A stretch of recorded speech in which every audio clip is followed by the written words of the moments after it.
ताकत वतन की तुमसे है, हिम्मत वतन की तुमसे है। यद्यपि ये गाना सैनिकों पे आधारित है, लेकिन यह सैनिक गणवेश में नेताजी के ऊपर भी आधारित है। नेताजी सुभाष चंद्र बोस के आगे नेतृत्व गुणों के कारण नेताजी शब्द को हमने अ, आधार बनाया।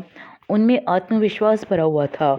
उनको किसी भी कार्य करने के लिए दूसरों पे निर्भर नहीं रहना पड़ता था। सहनशील थे, कितनी भी कठिनाइयाँ आईं लेकिन वो कभी भी डरे नहीं। जागरूक थे, समय से पहले जो भी संकट आने वाला होता था उसको वो भाप जाते थे। निडर थे, विपत्तियों से वो डरने वाले नहीं थे। एक सच्चे देश प्रेमी थे, आत्मनिर्भर थे, अपने ऊपर विश्वास करने वाले थे, कर्मठ थे। दिन रात वो कार्य करते थे, थकते नहीं थे। आज़ाद हिंद फौज के निर्माण करने के लिए वो देश विदेश तक भ्रमण करते रहे, सहयोग लेते रहे। उनकी एक विशेष गुण है कि वो सहयोग से कार्य करते थे। अकेले कार्य करने की बजाय वो सबका सहयोग लेके चलते थे। संघर्षशील थे, कितनी भी बाधाएं आए उनको वो पार करते थे। न्यायिक थे, दूध का दूध पानी का पानी करते थे। सही बात को वो प्रेरित करते थे।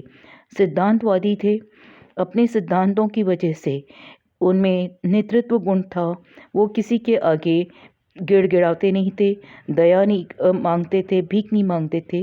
दूरदर्शी थे, कार्य की रूपरेखा तैयार करने वाले थे कि किस तरह हमें क्या कार्य करना है।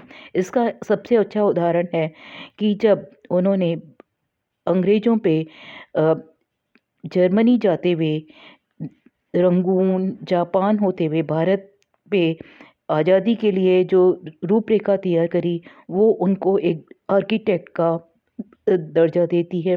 महत्वाकांक्षी थे, अपनी इच्छाओं को पूरी करने वाली थे। इसके लिए उन्होंने अपनी सिविल सर्विसेज को भी छोड़ दिया क्योंकि वो एक देश प्रेमी थे, अटल थे, अपनी बात को पूरा करना जानते थे। किसी भी चीज़ से वो डरते नहीं थे, विपदाओं से वो डरते नहीं थे। हमेशा देश के लिए तत्पर रहते थे। कितनी भी विपत्तियाँ आईं, उन्होंने कभी भी हिम्मत नहीं हारी। उनमें जो देशभक्ति का जज्बा था वो अत्यधिक था। हमें इन्हीं गुणों को अपने जीवन में स्थान देना है, अपने पे विश्वास करना है, सहनशील होना है, जागरूक होना है, नए तरीके से काम करना है, नवीनता अपने कार्यों में लानी है, दूरदर्शी होना है। तभी हम क्या कर सकते हैं, नई पीढ़ी हमारी आगे बढ़ सकती है, देश को आगे बढ़ सकती है। तभी हमें गर्व होगा नेताजी पे।